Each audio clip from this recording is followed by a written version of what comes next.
This episode of the Level Flight podcast is brought to you by Manscaped. Ladies and gentlemen, it's my pleasure to announce that Smooth Sack Summer is officially upon us. When you're playing in the summer sun, make sure you're groomed from pubes to bump.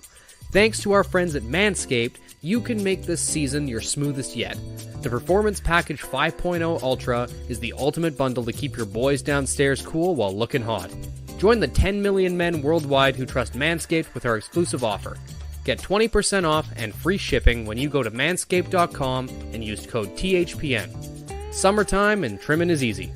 Every man knows how scary it can get when going for a close shave below the belt. That's why it's easier to trust Manscaped for all the sensitive areas. The Manscaped Performance Package 5.0 Ultra has everything you need to prepare for that summer bod. Manscaped was nice enough to send us something special. Inside the package we got, you'll find the star of the show, the Lawnmower 5.0 Ultra. Their 5th generation trimmer features 2 interchangeable next-gen skin-safe blade heads, a standard one for taking a little off the top, and a new foil blade to go smooth wherever your heart desires. We also have dual LED spotlights to provide contrast on multiple skin tones, 3 setting combs, and oh, did I mention this trimmer is waterproof? Get 20% off and free shipping with the code THPN at manscaped.com. That's 20% off plus free shipping with the code THPN at manscaped.com. It's Smooth Sack Summer, boys. Get on board or get left behind. Okay, we good to go? Always good to go. I'm just chilling at Canada Life Center. That's the hard-hitting analysis you listen to the Level Flight podcast for. Here we go. Jets are a brisket team, low and slow for the first 2 periods, and boom, an explosion of flavor in the last few minutes of the third. Doing all right. Better if my internet would work. Elliot. This is comedy. I'm Brian. I'm joined by Connor. Hello. And Elliot. Hey. Wow, that was fun. You're listening to the Level Flight podcast. Good morning, everyone, and welcome into another Sunday LFP Live here at 9 a.m. It's a, you can't even really see it, but that's a Canadian flag. It's Canada Day weekend. It's the long weekend. A lot of people are out at the lake. I'm camping here in Winnipeg Beach. You can see Brian. He's out at the lake as well. Thank you, everyone, for joining us. Brian, how you doing? I'm doing great. I got myself set up in front of the window. My back is on fire because the sun is hitting me directly, but I'm doing very well. And Elliot, how you doing? How are you enjoying the long weekend?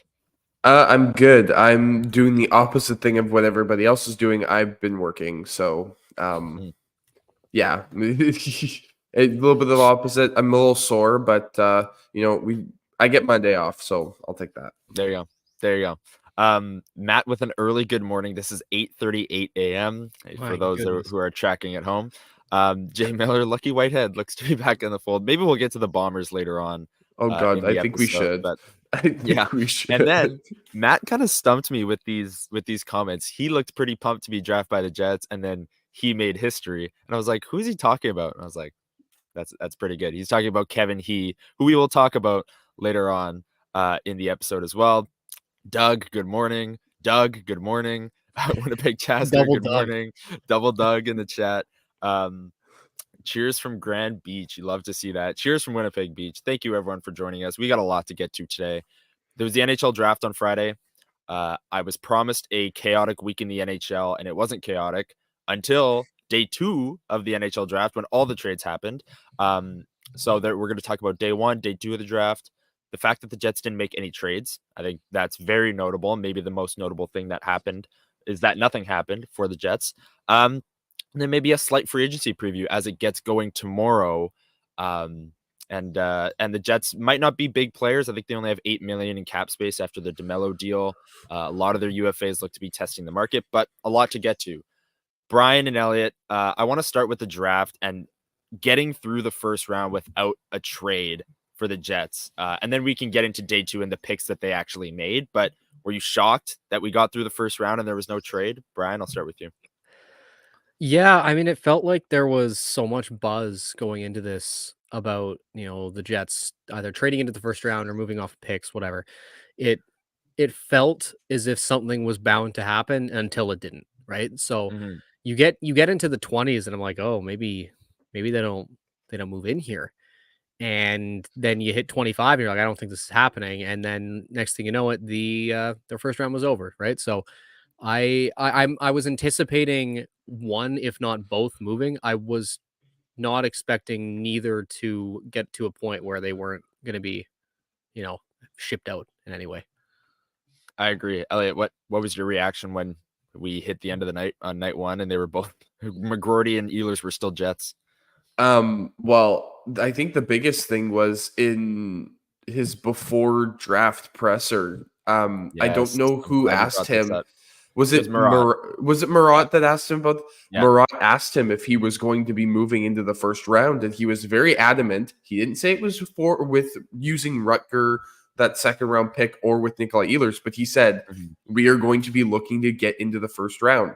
So obviously, people made an assumption that those were the assets most likely going to be doing or being Mhm. used. Sorry, I should say. Mhm. But in the end, nothing happened. Obviously, we can get into it. There were players involved in trying to. The Chevy was on the phone from probably. It sounded like from like That's what pick people 10 were until saying. pick Yeah. 15. So People were saying I, Chevy's I working the phones hard. I was like, okay. I, Like, I don't know. I mean, I don't know if he was. I don't know if he was working the phones trying to get a trade, or he Yeah. lost all of his money, so he was trying to call his bank to get it back, or I don't know. It's Vegas. You never know what could At the happen. tables. Yeah. Yeah, you never know, I guess. But yeah, well, I want to talk more about that later because I want to talk about Chevy's presser or pre-draft presser and the difference in answers when he was asked about Rutger and asked about Ehlers. I think it's very notable. But first, I want to talk about, players who are Winnipeg Jets. They got drafted yesterday on day 2. We'll start with the second round pick, 37th overall. Alphonse Frey, I believe, is how you pronounce That's the what I name. was going to ask you. I'm hoping that's the Gonna correct. confirm that during development camp. I think he confirmed that he was gonna be there. But he was the first Jet taken in the draft, 37th overall. And I don't know if you guys watched any of the video montages on Twitter, but this guy can move. This guy can absolutely move, whether it's laterally, like he just looks like, I know it's highlight reels and he's playing against, non-NHL competition, yada yada. But he's making people miss left, right, and center, jumping into the rush, playing with pace, all the things that we love. That was my first reaction. Brian, when you saw the pick and you maybe did a little bit more research, what did you think of the pick of Alphonse Frey in the second round? Yeah, and it kind of goes back to what you said, where his movement is truly something that's astounding, right? Like I really think that the way of the NHL now is guys who can really move around move around the zone with ease and then also move the puck around, right? So excuse me. There is a trend, I think, among fans where you see a left-handed defenseman, they immediately get soured. We're probably not going to see Alphonse Frey for a little while. So the Mhm. little log jam that they've got going on right here might be resolved in a way. I don't know. But I really think that a pick like this, it shows, first of all, best player available. Obviously, they needed a defenseman, but it Yeah. felt like this was a guy that they really, really liked. I really like him. He's not, that's the thing. At 18, he's 6'1", 195, and he's probably going to grow a little bit more. So he's a little bit Mhm. bigger than, that pick that a lot of people don't seem to like, where they pick, a little bit of a smaller puck mover. He's bigger, right? So he's going to make an impact in terms of his skating. He's going to make an impact in terms of what he can do with his body, because he's very strong on the puck, as well as we've seen in these things. And I can't wait to see what he does when he makes the jump to the Swedish elite league there. Mhm. And from that point you'll be able to sort of project. And I've seen a lot of things too where his skill set, in terms of what I've heard from other people who have scouted him, is one of those skill sets that should be a little bit easily translated to the NHL, where you can't really project some of the unknown things, but what you can project is the fact that this guy can skate better than most guys, on the back end in his draft class. So That's an incredible foundation to start with. Is that he's 100%. like one of the best skating defensemen. Like that's good enough for me. I saw some just- people have him as high as like 15 on their draft Yeah. boards. Yeah. And it felt like he was a really safe pick in terms of his base level skill set, but I think he's going to be a stud.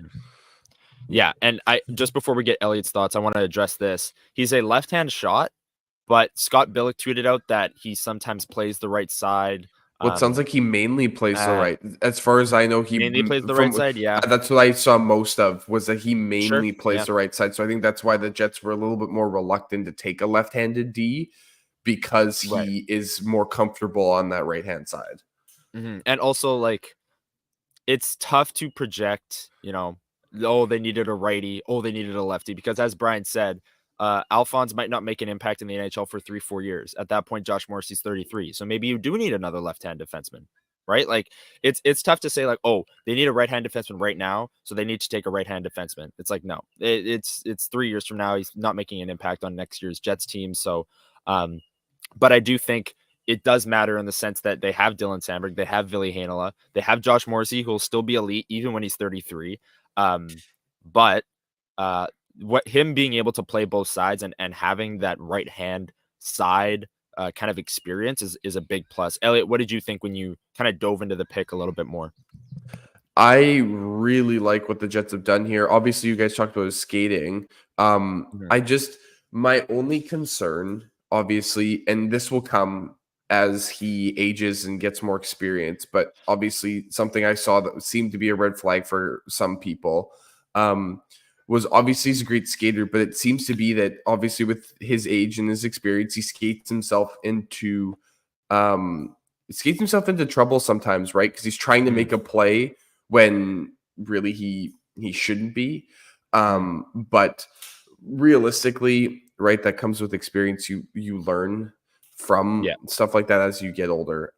But when you think about the pick, right, you look at the Jets defensive core right now.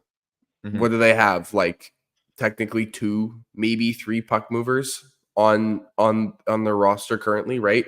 And like Brian said, in this current day and age of the NHL, you need to have probably more than that in terms of puck movers. So if you can continuously rack up more, like I would say Elias Salmon says, as much as he's not a fantastic skater, he's a puck mover. He's very good in his own zone. He's good going D to D or trying to make a stretch pass to a forward, streaking up the ice, right? So I don't know about you guys, but obviously when you talk about skating, I think I was watching a video, and I can't remember who it was. It was like a very long YouTube video. If you guys just want to put his name into YouTube, you can find it. They were actually talking about his crossovers in terms of his skating. And it being a positive or a negative? A very big positive. Oh, okay. Just because he's using his crossovers to, like, especially going backwards and trying to like extend the play, trying to give himself a little bit more space. Like he creates a lot of space off those crossovers, and he kind of uses it like I'm going to use basketball as an example here. He's using it as a setup move. Like he's kind of like, if people know basketball, you're normally using like an in and out, or you're using some sort of like space creating, I'm going to say fake, but he kind of uses them as I'm going to create some space, and this is either going to get passes, it's going to get bombed forward, or you know what, I'm just going to take it myself. Because I think that was one of his other big positives, was he likes to jump up in the rush. And I think you're right, Connor, in terms of the Jets are trying to find another defenseman. Obviously, they may not have the same like ceiling as Josh Morrissey, but I think I said it to you guys in the chat yesterday. I think he kind of has shade. I'm not saying he's the exact same player, but I think he has shades of a Ville Heinola sort of pick, and he has those shades of Josh Morrissey at times, where you watch him and just at the point he creates a lot of attention just by being able to move and create space and trying to open things up for his teammates. So I think that's where the Jets were going with this pick, and I truly like it. I think, I don't know. I just think it's a good pick, I think the Jets did great overall. So Yeah, we can get into the other picks as well, but this one just being kind of the most notable. I think between Elias Salamonson and now Alphonse Frey, I do really like the direction that this prospect defense core is headed in terms of mobility, puck movement, pace, size. In terms of Elias Salamonson, who's like 6'2", I think 200 pounds or more, and then Alphonse Frey, who has an 18-year-old 6'1", 185. And can obviously grow and get stronger as he makes his way to the AHL/NHL. And then was it the next pick was Kevin He? I'm pretty sure he was the next, because then the Jets traded up. They traded up to I think 109 to pick him. Yes, so they took Kevin He, and he is the highest drafted Chinese-born player in NHL history. So that little bit of history there, which is so cool. Huss on Winnipeg Sports Talk did an interview with him right after being drafted, and he, kind of spoke to how much of an honor it is and how important it is to him. And it was great. He speaks so well, and he was like looking straight into the camera when he was saying it, like how proud he was. It was like, this guy's made for interviews and made for TV. But he was the next pick. I haven't done as much research outside of Alphonse Frey in terms of the draft picks. I don't know if you guys have taken a look into the kind of player that he is. Elliot, you have a little bit, maybe a good chunk. Maybe Brian, I'll start with you and then we'll go to Elliot. Just quickly, your thoughts on he. Yeah, I'm kind of in the same boat as you, where I didn't have a chance to do as much sort of looking in on him, but from everything I could tell, he's very dynamic. He's, he's a guy that I think profiles well to develop fairly, regularly, which is, I think, a good thing, because I feel like in the past years, there's been several guys that you're like, oh, this guy could be something, and then he takes forever to, get there. I believe that from what I've seen, a lot of what he, it's funny, try not to just say he. Yeah. Well, that's going to be that's going to be an Yeah. ongoing thing. I can already see it. It is for sure. But no, for sure. He does seem though like he's going to, make an impact at some point or another, just with how he plays. But no, I've in the limited things that I've seen, I've been very impressed with what I've seen. Elliot, maybe you go ahead a little bit on Kevin He.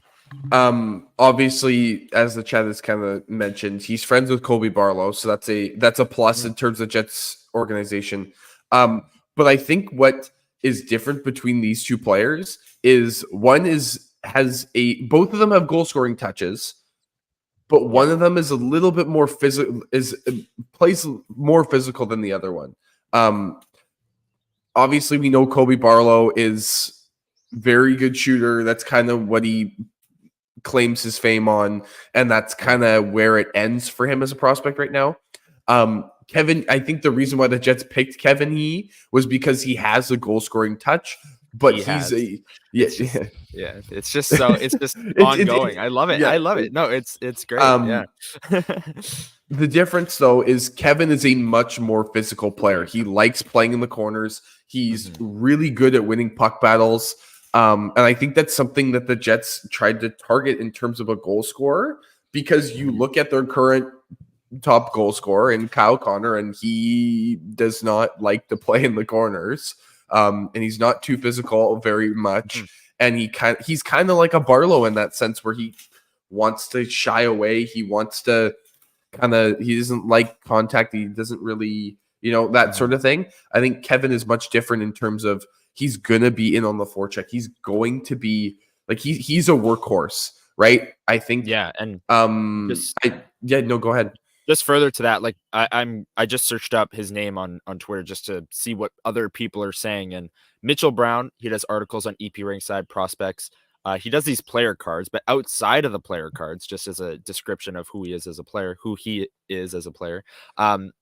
he is a Winnipeg Jets prospect now, is a fast-moving sniper with an endless work rate, tons of pace, physical, wins the body positioning battle on everyone, and there's a real boom potential if the playmaking takes off. And if not, he should still become a solid depth player. That's really solid to hear from a fourth round pick. What, the third, fourth round? Yeah, and I won't even get into the how the player card looks, but the player card looks great for a prospect. who played for the Niagara Ice Dogs of the OHL last year. But that's great to hear that he is a like that. Jets fans will love to hear that that type of style of player. Like he coming over scores, and- but he's not afraid to get in the corners and mix it up a little bit and try to win some puck battles. But yeah, that was the last thing I was going to say was that playmaking, I think, is something you see shades of. And that's why Mitchell Brown mentions it as he could really take his game to the next level if he kind of works on that. But yeah, unlike where we kind of saw with Barlow, where we kind of talked about his skating was a little, he's not the fastest skater. He's a little bit, Kevin is a little bit faster. He's going to be, he moves his feet pretty good.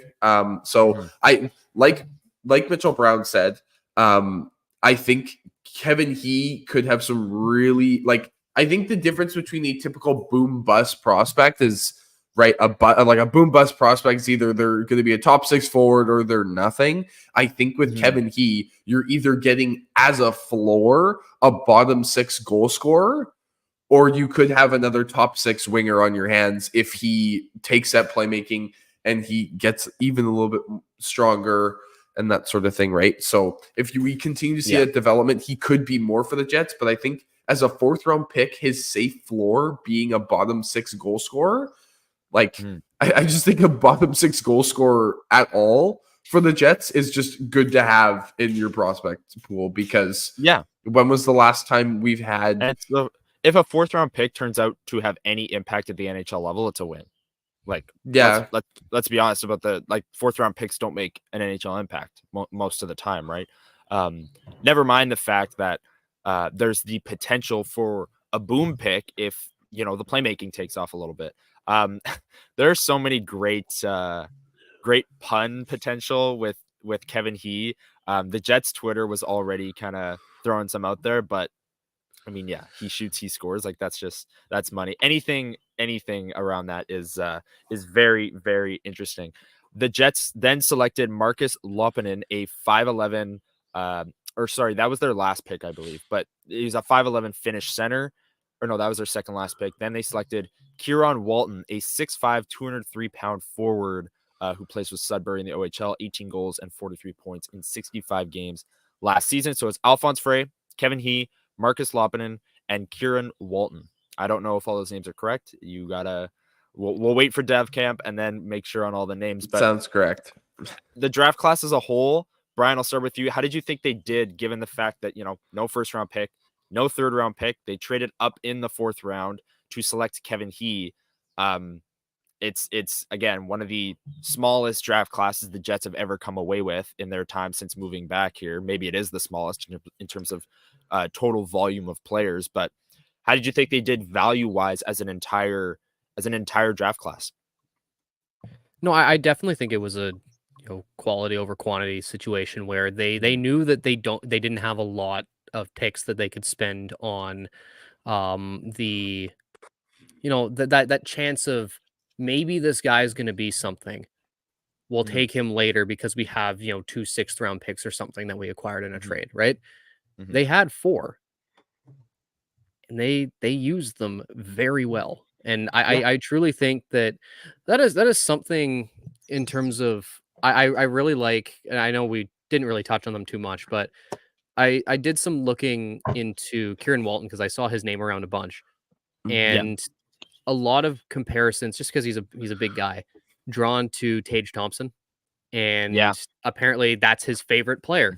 So he's been modeling his game after him. But no, I like that pick. I like the Lopinen pick because he obviously he's going to be a little bit away. He's a young guy in Finland. He's still got to develop some things, but he's a shooter. He's a shooting center, which I think is something that could be valuable down the line here, depending on what your goal scoring looks like in the next few years. But I think in what you got at the picks you had, I liked the value in terms of the quality. I think they made the most out of what they had, and they clearly knew what they wanted because they moved up to get, Kevin He. And then I think, the last 2 picks I liked. And I think that idea of the big forward who can score with Walton at the end there, I think is a nice way to cap it off, because Maybe he is the biggest sort of like long shot per se, Mhm, but mhm. if he develops, you've got a very strong big forward who can score. So Yeah. Mhm. Yeah, going back to Jay Miller's comment here, all I hear is he. Like, even when you were describing someone else and you say all he does is score or whatever, that's all I'm hearing. Danny Jokin in the chat. Is this? I don't know if this is the real Danny Jokin. We've had Danny on the pod before, so I'd have to assume so. We got to get Danny back on the pod this summer. absolutely, Development camp right around the corner. Danny, nice to see you. If it's again, I don't know. I'm not on YouTube right now. I can't double check the validity, but I have to assume we've had Danny on before. Great guest. Always welcome back on. Maybe we'll re-up absolutely. this summer and have him back on. We had him on, what was that, like the middle of July last year, I think it was, right Mhm. after development camp. Yeah, So maybe we'll set something up again this year. Yeah, that was an awesome chat. So maybe we'll set it up again. Thanks for stopping by, Danny. We really appreciate it.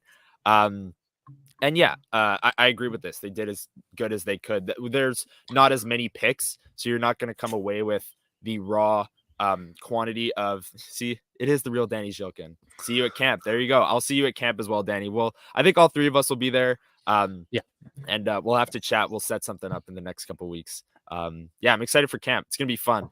Speaking of camp, there's a lot to get to in terms of Rucker McGorty, who's not going to be there. His Um, camp.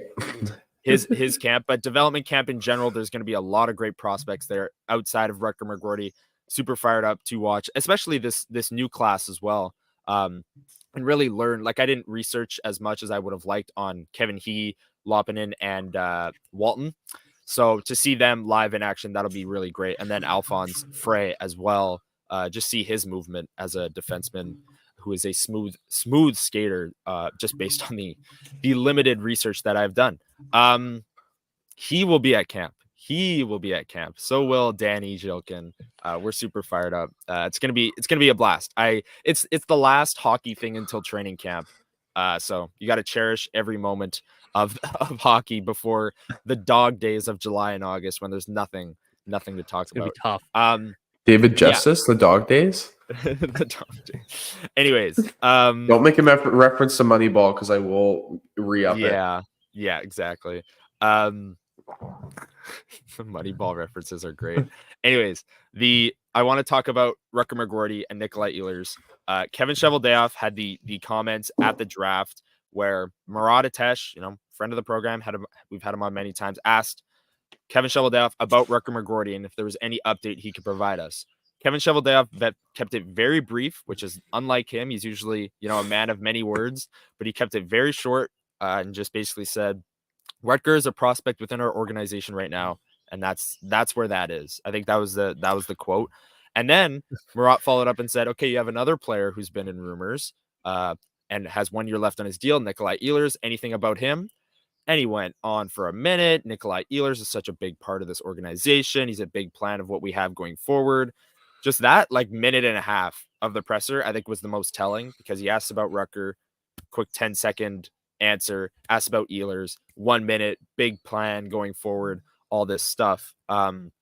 Did you guys read into it the same way? Maybe I'm way off on this, but Brian, what did you think of Chevy's comments? I don't know if you listened after the draft as well, but that's when he confirmed that there was no update and Rutger won't be at dev camp. And this just wasn't much information there. I don't know if you read it the same way. Yeah, it very much felt just like hey, listen, we understand that this is happening right now. We understand that we can't really talk about it. I don't want to talk about it. He's in our organization still, and he will be until he isn't. Which is very much like you could tell that there's frustration, I think. And I mean, I get it because you're 1 year removed now from everyone deeming him as the future captain of the Jets, and now we're waiting for him to get traded. Like, I can only assume that in itself for the organization has to just be infuriating.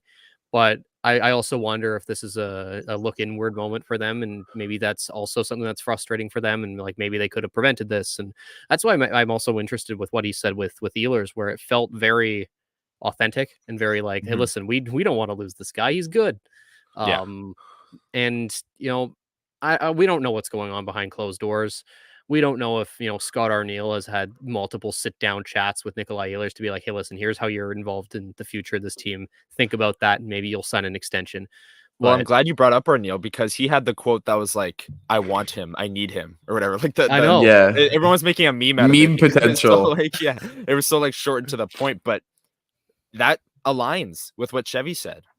That he's a No, big it does. fan No, of what you they can have tell going that I forward, right? think they're trying to mend whatever had sort of changed for you. Because like there was years where obviously Ehlers was up and down. He was injured a lot. So you can't really gripe if you're him about not being up in the lineup when he was injured a bunch. But Mhm. he played 82 games last year, which is fantastic. And he obviously he was banged up. We know, like most people were, I feel Yeah. like. But I think what is really important to read into these comments with is there was clearly frustration last year from Ehlers and the fact that he was benched for usually it's inexplicably. Usually. And he would be up on the top line for like 12 minutes and then they'd be like, And they would back dominate the down 12 back down to the minutes. second line. Yeah, exactly. Yeah. So I wonder if they saw at the end of it and the outside perception as well of wow, that's gotta suck for him. Maybe let's have a chat and like really talk him up in the media and see if we can somehow mend something enough where he'd be willing to sign. But I don't know. Mhm. It's Yeah. it's something that I think that it might be too far gone, but I can see what they're trying to do here. They're Yeah. 100% trying to mend a relationship publicly. Yes. And I think that's because everyone's assuming that, Ehlers just hates everything about the fact that he hasn't been given, his chances or whatever. Right. And seeing, Chevy and Arniel being like, this is the person I want to stay on the team for the rest of our lives sort of situation. I want him. Yeah. I need him. Yeah. It's like, okay, whoa. Doing whoa, like whoa. a 2 out of 3 bad, Meatloaf reference there. But, Yeah. I don't know. I think it's just the fact that it's so public that it's interesting to me.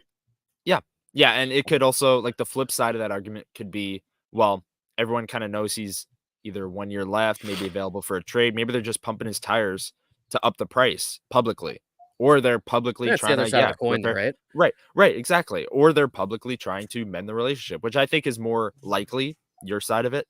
But yeah, a lot of people asking about free agency, a lot of Sean Monahan chatter in the chat. We're going to take a break. And when we come back, we're going to talk about free agency as a whole, what the Jets might be doing, whether or not there'll be players for some players on the open market, but more we're going to talk about their own players and the cap space that they do have. So we'll be right back. You're going to hear a word from DraftKings. And when we come back, we're going to do a full Jets UFA preview. And Jay Miller asked, does it start at noon? It starts at noon Eastern, so 11 o'clock here 11. in Winnipeg or the province of Manitoba. So yeah, that's when free agency starts. When we come back, we're going to preview it all. Stick around. Bet the action on the ice with DraftKings Sportsbook. The Florida Panthers may have been victorious this season, but it's never too early to start thinking about who you might pick as your Stanley Cup champion next season. Download the DraftKings Sportsbook app now and use code THPN. That's code THPN for new customers to get $150 in bonus bets when you bet just $5. Only on DraftKings, the crown is yours. Gambling problem? Call 1-800-GAMBLER. Or in West Virginia, visit www.1800gambler.net. In New York, call 877-HOPE-NY or text HOPE-NY 467-369. In Connecticut, help is available for problem gambling. Call 888-789-7777 or visit ccpg.org. Please play responsibly. On behalf of Boot Hill Casino and Resort in Kansas, 21 plus, age varies by jurisdiction, void in Ontario. Bonus bets expire 168 hours after issuance. See dkng.com/ice for eligibility and deposit restrictions, terms, and responsible gaming resources. Copyright NHL 2024, all rights reserved. And we are back on Canada Day weekend. Hope everyone's having a great time on the long weekend. Thanks for joining us on a Sunday morning at 9:38 a.m. here from Winnipeg Beach. Brian's a little bit more east than I am, and Elliot is central, still around the city of Winnipeg there. But we are everywhere. We're covering our bases here in the province of Manitoba. Yeah, let's talk about free agency. The Jets, last time I looked, I think it was $8.5 million roughly in cap space after the DeMello deal. as we said our last words to cap friendly on the way out, but that's what they had, I believe. And yeah, thank you for your service, cap friendly. Pour one out for cap friendly. I mean, good for you for getting paid, but man, yeah, funny enough, Puckpedia is good. Puckpedia is good. Funny enough, Dubois deal aside, I have loved what the Capitals have done this offseason. Even with kind of like, I'm not going to say it out loud, but like low key, the Dubois deal, I don't mind for them either. Nice little reclamation project. Yeah, like, and Kemper's like 34 and on a bad contract too. Like, I don't hate that deal for them. But the other moves that they made, getting Mangiapane for a second, getting Logan Thompson for, I think it was 2/3. And they made another move, but it's escaping me right now. But it maybe is the Dubois deal that I was thinking of in my head. But anyways, I've actually liked their offseason. So maybe buying cap friendly was a little bit of a help for them. But either way, we're here to talk about the Winnipeg Jets. Let's start with their own free agents. Sean Monahan, Brendan Dillon, who's almost a lock to hit the open market now with Dylan DeMello signing. Cole Perfetti is a restricted free agent who needs a new contract as well. Where do you guys think, the Jets are kind of at with all of these free agents, and who do you think is more or less likely to come back? Brian, I'll start with you. Well, I mean, I'll start with Brendan Dillon here, where it sounds like he's got a line waiting for him once free agency opens. I know Jersey is one of them. I know Vancouver's definitely, they were rumored to be interested a while back, but I'm assuming they're in there as well. But I mean, he's a big, second pairing guy that I think a lot of teams are looking for. And I truly think that there was a point where I thought that maybe they could have worked something out and kept, Brendan Dillon, but it seems like now, as you said, with the DeMello deal, that ship has sailed. And I think that he's going to get a nice contract to, bring a little bit, closer near the end of his career here. Cause obviously he's on the other side of 30 and he's been in the league for a long time, but he'll get a chance to play, big minutes still, I would assume. I actually like him possibly going to Jersey. I feel like that would be a nice fit for him. But no, I think that the Brendan Dillon thing, I think he's on his way out. The more I thought of, I've talked about this a lot. I really don't want the Jets to sign Sean Monahan. I feel like I went from, I could rationalize it, maybe. And then the more I think about it, there's no way that Monahan takes less than 3 years. And there's no way that he takes the amount of money that the Jets are willing to offer him, I think. Right. So I think that he's going to hit free agency and he's going to have a decent amount of offers from teams that are going to see what he's done the last season here. And I don't see him returning to the Jets when other teams are involved. I feel like the only chance that they could have done that is if they would have signed him before today. Yeah, I don't know. I think with each passing day, and I didn't bring this up with the Rutger and Ehlers stuff. Rutger less so, but Ehlers more so. With each passing day, it feels like Nikolai Ehlers is more likely to show up to camp with the Winnipeg Jets, especially now that we're through the draft. As for Sean Monahan, with each passing day, it feels less and less likely that he's back. Simply because you look at the cap numbers, you look at the fact that the Jets need help on the blue line.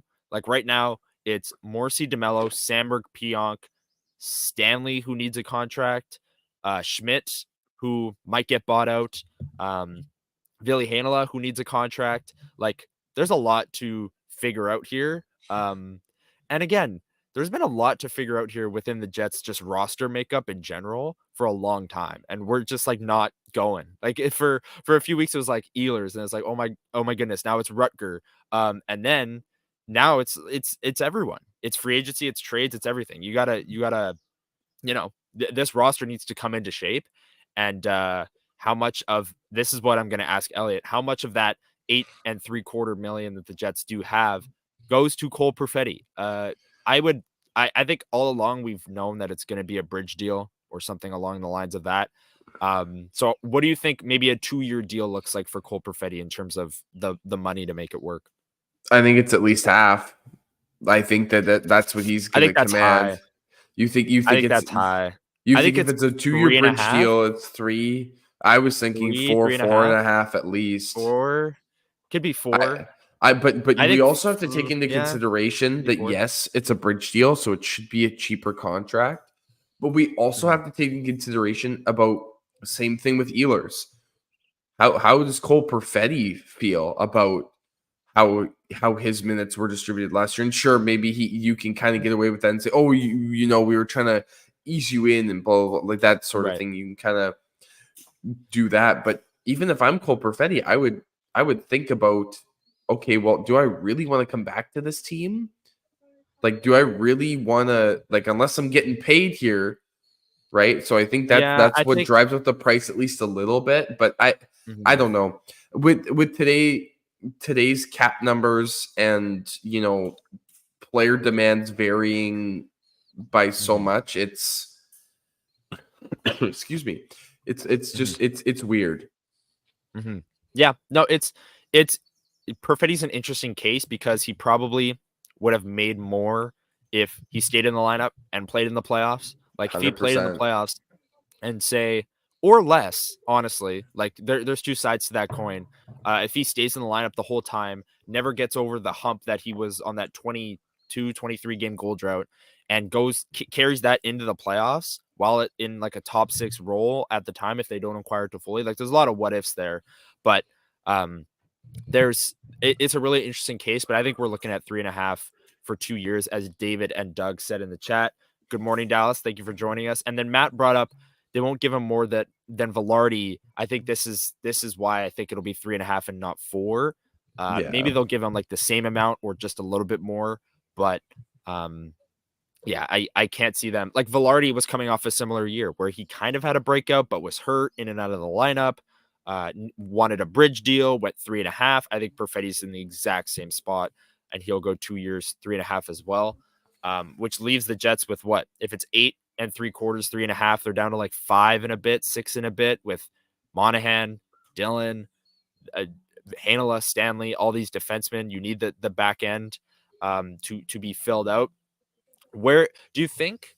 I'll put this question to you, Brian. Free agency opens at 11 o'clock. The Jets aren't going to be signing Jake Gensel. I can assure you that right now.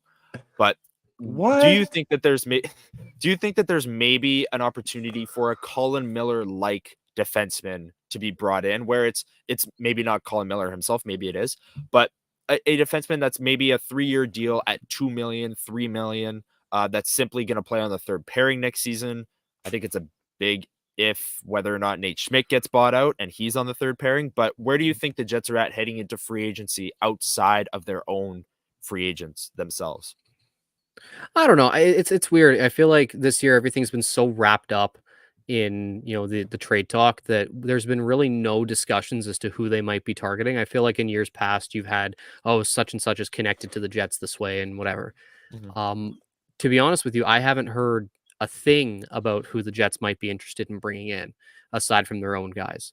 And I'm not sure if they're willing to, like, as you said, like the Schmidt thing, obviously it needs to be resolved at some point.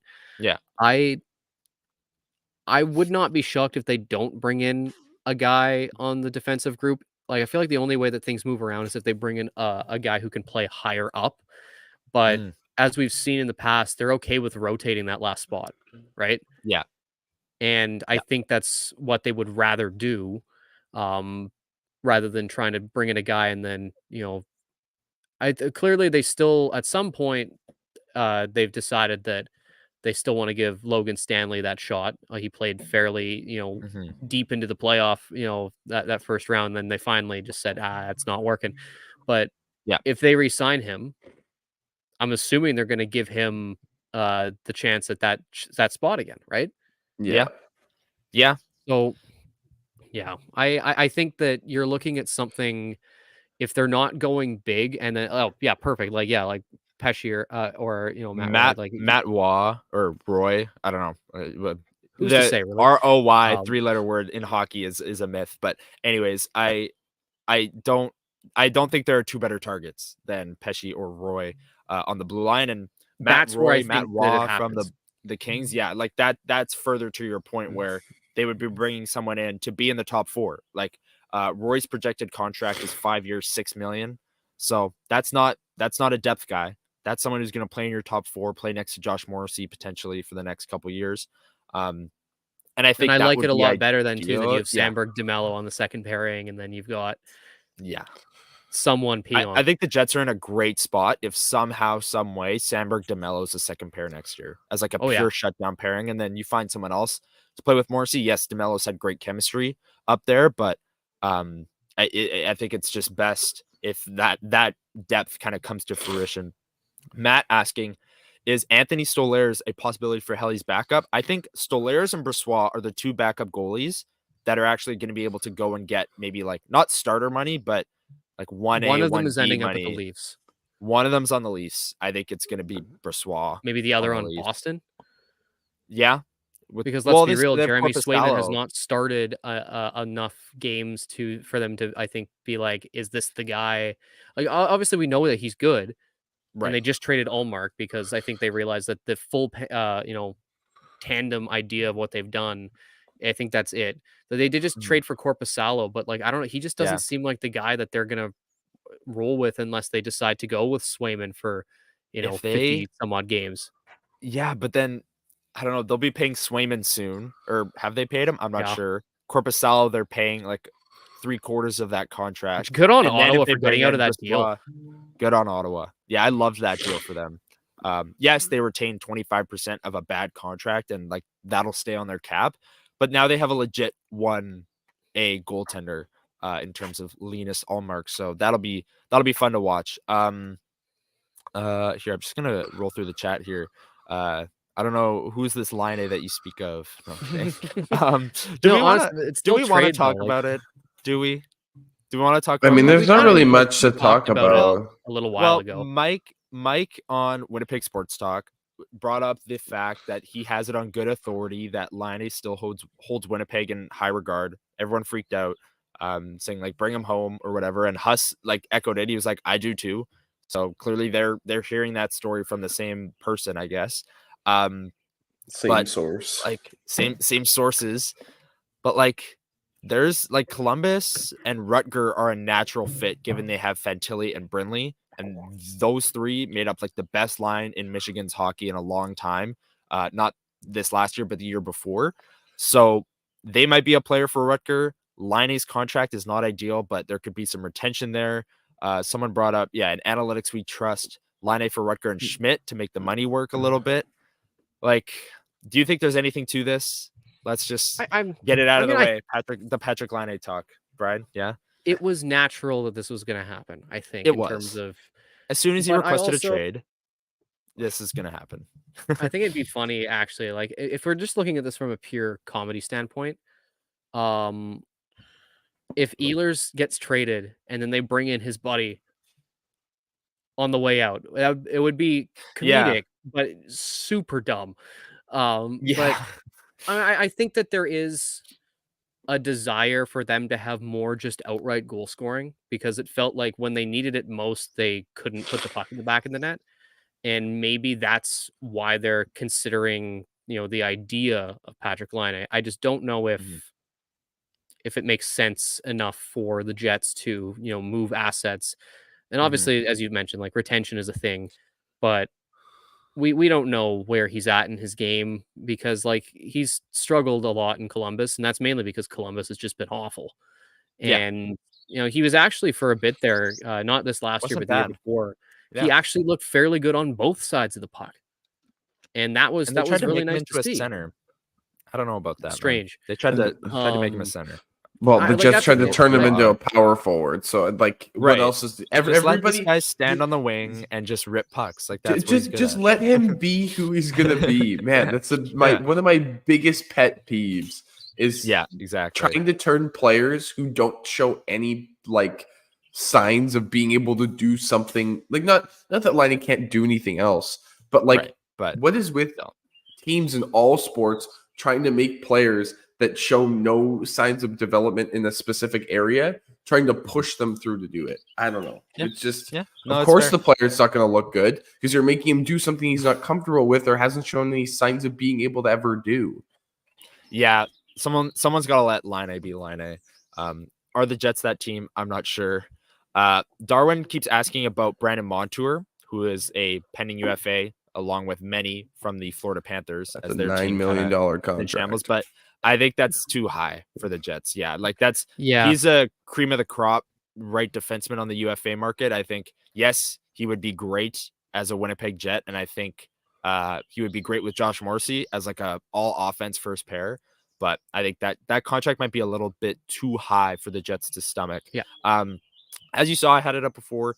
We're going to open up the questions, drop them down below. I already see some coming in, but we will get to that in a second. First, I want to get Elliot's response to the water bottle, which is just like a jug. Yeah, it's like, I don't even know. I picked it up at The mammoth mug. I picked it up at Sport Check like a year and a half ago.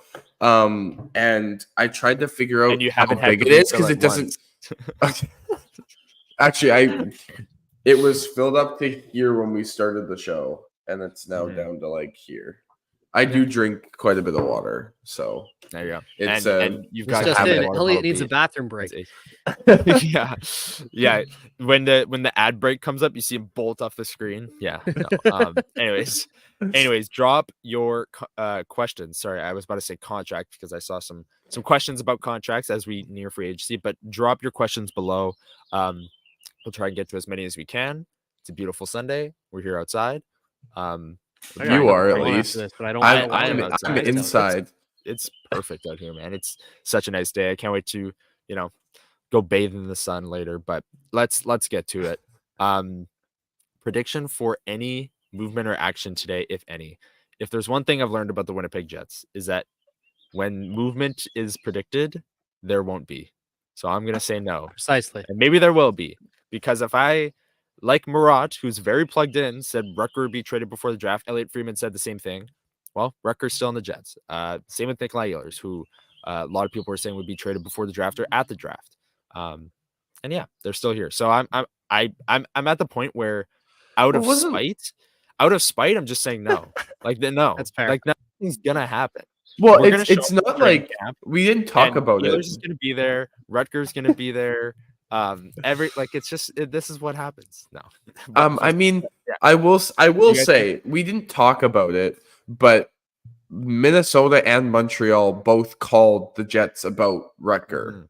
So it's not like teams just weren't interested. It was just that whatever they were offering or whatever the Jets value him at just wasn't there. What I heard about Montreal is they didn't expect to have such a great pick at number 5, and that wasn't the one that was involved. But essentially, they said, "I don't want to move anything else because we've got great value here.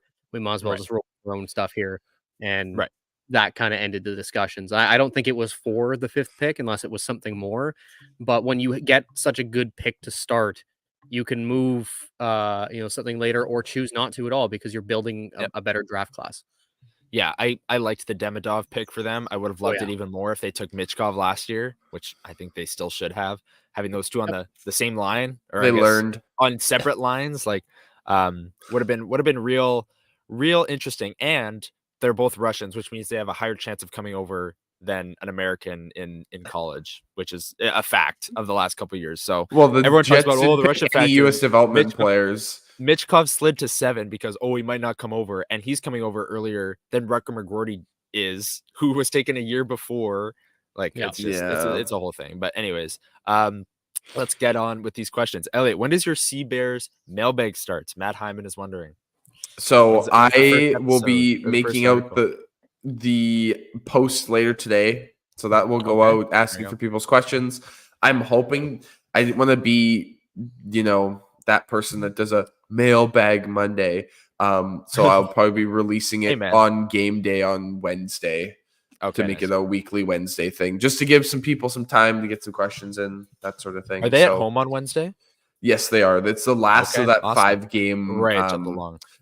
So little bit of news. I don't know too much, but obviously, if you follow the Sea Bears, you all saw Byron Mullins was. Sorry, I'm laughing. Released. I should be laughing. I have my qualms or whatever the word is with Byron Mullins, but anyways, go ahead. Yeah. So that's why I was laughing. So he was released. So the Jets, oh my God, the Sea Bears, I mean, they The need Sea Bears- size on the back end, so maybe Yeah. Byron Mullins should be an option. A 7-foot defenseman. Oh God. Yeah. Yeah, that can't Yeah. skate. All right. Either way, the Seabears already have an American lined up. It's another forward with G League experience, but that is all I currently know. So that should be Hashtag interesting. insider. But the one Elliot Friedman or Elliot Rusenholt? Who do we have here on the pod? But yeah, Oh, so goodness. it'll be interesting just because that is all 3 of their first American signings all gone. So Yeah. but yeah, so that is Indeed. the last of that 5-game homestand finally on Okay. Wednesday, and then they pick back up again. There won't be so many days in between games. Yeah. For sure. Okay, well, stay glued to Elliot's Twitter. It's right there on the bottom. He'll be asking for the questions today, as he said, and then releasing the article maybe Wednesday on game day, which is the last of a long homestand for the Sea Bears. How about the Barron brothers on the same team? Got Morgan, Justin Barron, right-hand shot defenseman from the Canadians. I haven't checked in. Is he a UFA or does he have a couple years left? On his deal, Montreal Justin Barron? I don't know. very much values him quite highly. So Yeah, I they don't do, think that he's which is- available. But it would be Unfortunately. nice. It would It be would cool be to have, very like, a nice. I'd Barron love- Barron Yeah. goal. It would have to come on like the PK or at 5-on-5, but you could have like a Barron to Barron goal now and then. And Morgan Barron, The Barron is a boys. guy, the Barron boys. Morgan Barron's a guy I want to see higher in the lineup next year, given Double how he played Bs. last year. Big fan. Do the Jets offer Capobianco a contract? I still think with the cap situation, the fact that they need to re-sign Stanley, Heinola, and kind of rebuild the back end, and Capobianco was an AHL All-Star. I don't know if he's going to take a league minimum contract to stay here, and I don't think the Jets are ready to hand him anything more than a league minimum contract, but we'll see.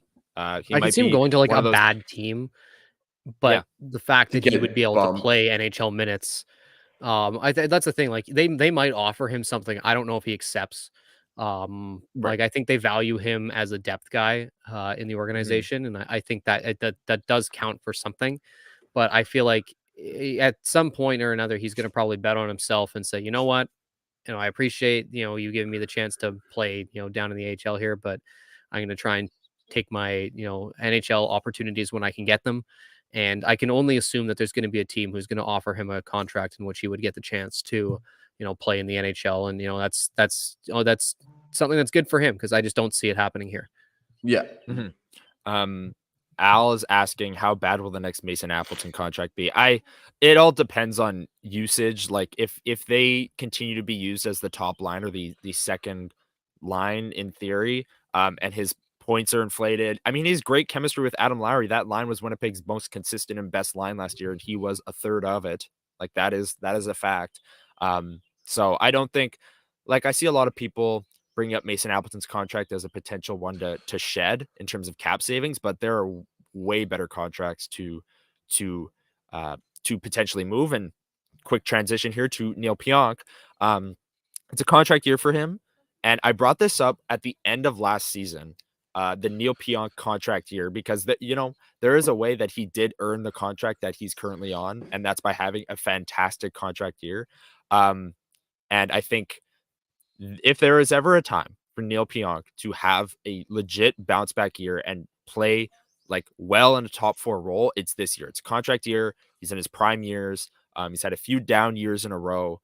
But I think he does have the skill set to elevate his game as he did. I know it was a long time ago and it is a long shot, but again, it's a contract year. Things happen for athletes in contract years. Like it just happens. What do you guys think? And then we'll kind of rapid fire the rest because we're past 10 already. But Brian, what do you think about Pionk? No, I mean, I feel like that year as well, as we have to remember that not only was it a contract year and he performed really well, he was also playing against the same teams for the entirety. It was all the Canadian League, right? So you're not getting the full sample of how he plays against the true best teams in the league.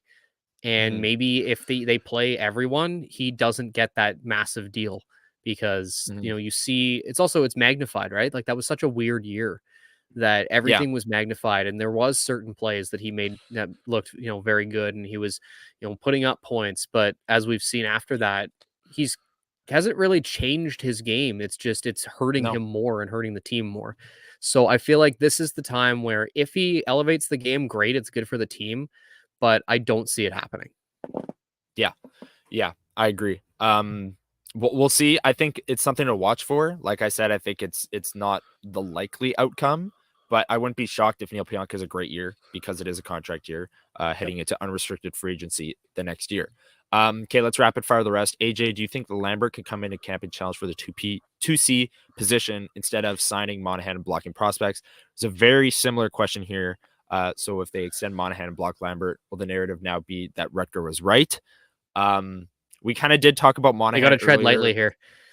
Yeah, they do, because like Brian said earlier on, if they sign Monahan to a 3-year deal, Brad Lambert's not making an impact, or at least as a center. I guess he could come in as a winger where he's struggled the past couple years, but he's not making an impact as a center for a long time, for at least those 3 years. And what would the price tag be? Are you paying Monahan 2C money to be here for 3 years at that 2C position? I don't know.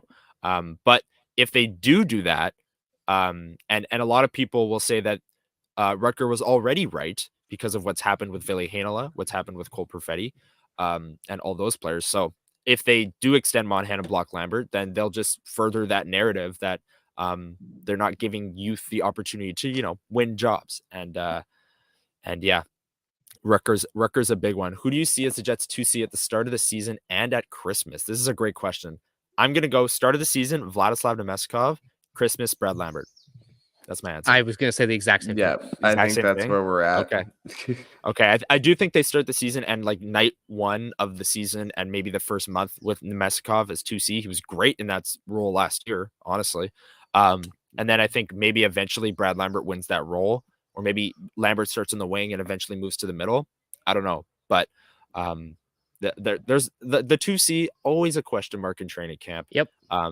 Dark horse Cole Perfetti to be 2C at Christmas. Dark horse. But we'll see. Yeah. Let's time to go outside and mow the lawn. Me too. Yeah. Let's I gotta go cut the lawn. The sunshine. Yeah. Let's do it. We went 5 minutes over, but it's so nice here on this Sunday. Thank you everyone for joining us. Lots of people in chat. Chat is bumping with the questions. Thank you everyone for joining us. Sundays at 9 a.m. We're here every Sunday. We'll be back next Sunday. And sorry, I gotta find the comment because I want to say, as Danny Jilkin said, we'll see you all at Dev Camp, but I can't find the way up. You gotta scroll pretty far. The chat is bumping today. We will see you all at Dev Camp. We are fired up. Dev Camp is this week, starting Tuesday or Wednesday. So come by, say hi. I'm not sure, Brian and Elliot, which days you guys will be there, but I'll have to figure that out. We're excited to see you. Yeah. We're excited to see you. We're excited to see Danny Jilkin and the rest of the Jets prospects. Have a great week, everyone. Thank you for joining us. We'll see you next Sunday at 9 a.m. for the next edition of LFP Live. Enjoy your long weekend. See ya. Peace.